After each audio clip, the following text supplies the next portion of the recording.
You are standing in the gate area, fluorescent lights humming overhead, the distinct coffee and diesel smell of the terminal undercutting your pulse.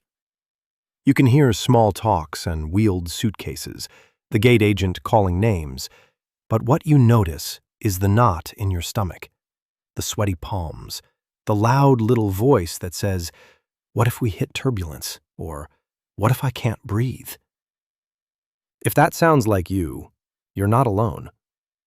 The good news is that fear of flying is common and treatable, and most of the things that spike your anxiety are solvable with predictable steps you can practice before and during the flight.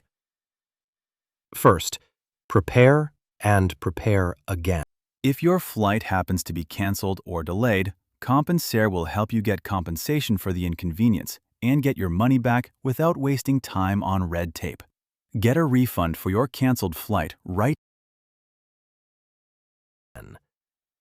At home, 2 nights before travel, write a short pre-flight checklist and pack it with your carry-on.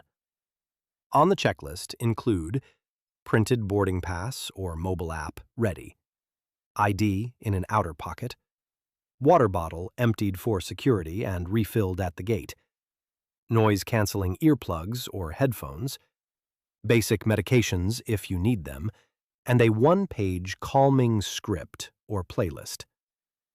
Having this visible checklist reduces the "what if I forgot" spirals and gives your brain something concrete to do. Second, seat and timing choices matter. If being enclosed bothers you, pick an aisle seat.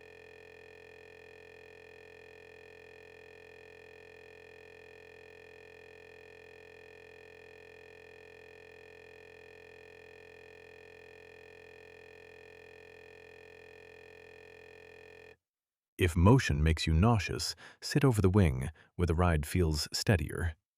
Use the airline seat map at booking, or call the airline if the seat map is confusing. Agents often can move you to a better seat for free at check-in. Arrive early. Rushing to the gate raises adrenaline and makes panic more likely. Third, check and confirm practical stuff so uncertainty doesn't feed anxiety. Confirm your flight status 24 and 3 hours before departure, re-download the airline app, and save your boarding pass offline in case Wi-Fi fails, and text or email a single contact with your flight number and expected arrival time. If you take medication for anxiety, fill your prescription and set a reminder the morning you fly. If you prefer not to take meds, plan your non-drug tools carefully. Now let's talk about what happens in the air and why. The rules, like the seatbelt light or crew instructions, are there because turbulence and operational changes exist.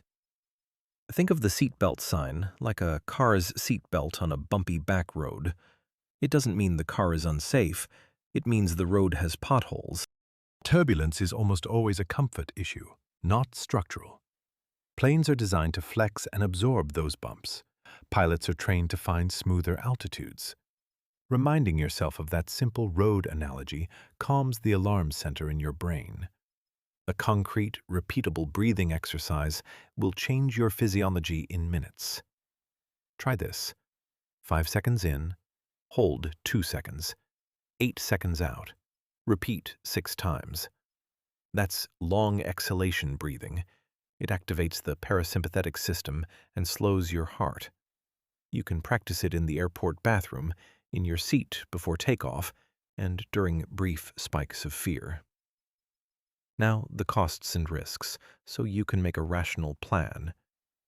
If anxiety leads to a no-show or missed connection because you boarded late or deplaned early, rebooking or a new last-minute ticket can cost anywhere from $100 to $800, depending on airline and route. A single session of therapist-led CBT, which is effective for flight anxiety, typically costs $75, $250 per hour in the U.S. Many people get measurable improvement in 4-8 sessions. Online courses or apps that focus on exposure and CBT techniques range from $20 to $150. Prescription anti-anxiety meds for one trip can be $10, $50 depending on insurance. If fear is left untreated, you may avoid travel for years, which has personal and occupational costs, lost experiences, missed family events, or work limitations.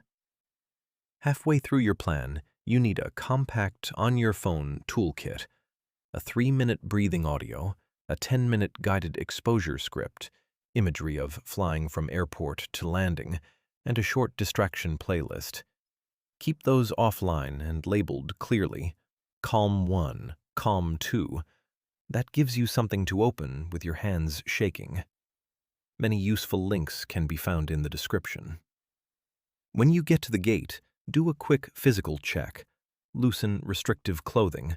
Place your ID where you can reach it without panicking. Sip water. Avoid caffeine and excess alcohol that amplify anxiety. Tell the gate agent quietly, "I get very anxious. Is it possible to board early or sit near the door?" Many agents can assign you to a better seat or allow early boarding without an upsell if you ask politely. If you need more help, request assistance. This is often free and not a broadcast of weakness. Here's a practical everyday trick that changes the whole experience. Ritualize the moment of boarding. Do a small fixed sequence every flight. Breathe 5 times, stand and stretch. Take a slow sip of water. Place headphones and press the first track. Rituals are rituals because they override panic with predictable muscle memory. Your brain learns that this sequence means we are okay now. One specific misleading upsell to watch for.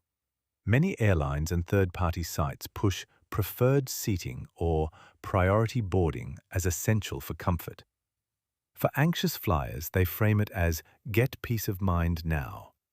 The hidden truth is twofold. First, some airlines will let you pre-board or move seats at check-in for free if you explain you need extra time or space. Second, travel insurance sold at booking often excludes pre-existing mental health conditions. The policy fine print will say it doesn't cover known anxiety disorders. Refuse the upsell at checkout. Call the airline if you need a seat change, and if you're tempted to buy last-minute priority boarding, ask the agent what it actually changes for you. Most of the time, a polite request and an aisle seat will be cheaper and just as effective. If you want a step-by-step day of airport plan, sleep well the night before, avoid alcohol, eat a small balanced meal, wear comfortable layers, arrive 2 hours early for domestic or 3 for international, do your breathing practice in the car or shuttle, and stand up and wiggle your toes right before boarding. On board, place your essentials in the seat pocket rather than under the seat so you can reach them easily without stooping. Keep a small bottle of water and a mince tin. Use noise-canceling headphones and a familiar playlist. If a panic attack starts in flight, use grounding. Name 5 things you can see, 4 things you can touch, 3 things you can hear, 2 things you can smell, 1 thing you can taste. Combine grounding with the long exhale breathing and press the palm of your hand against the seat back. The pressure is calming for many people. Tell a flight attendant quietly that you feel anxious. They are trained to help and will check on you regularly. You will not be arrested for admitting anxiety. Crew want a safe cabin. For long-term improvement, consider a short exposure plan. Start with watching short videos of takeoff and landing, then sit in a parked plane if you can. Then take a short local flight, each time practicing the breathing and ritual. This graduated exposure retrains your brain and reduces avoidance. A few last practical realities. Turbulence is normal and rarely dangerous. Modern jets undergo rigorous inspections and pilots regularly train for the exact scenarios that make passengers nervous.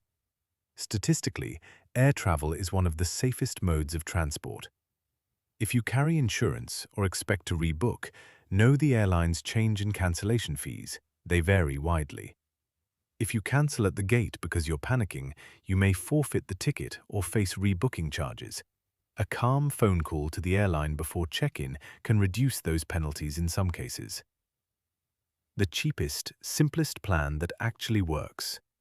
Prepare a short checklist. Choose the right seat, aisle or overwing.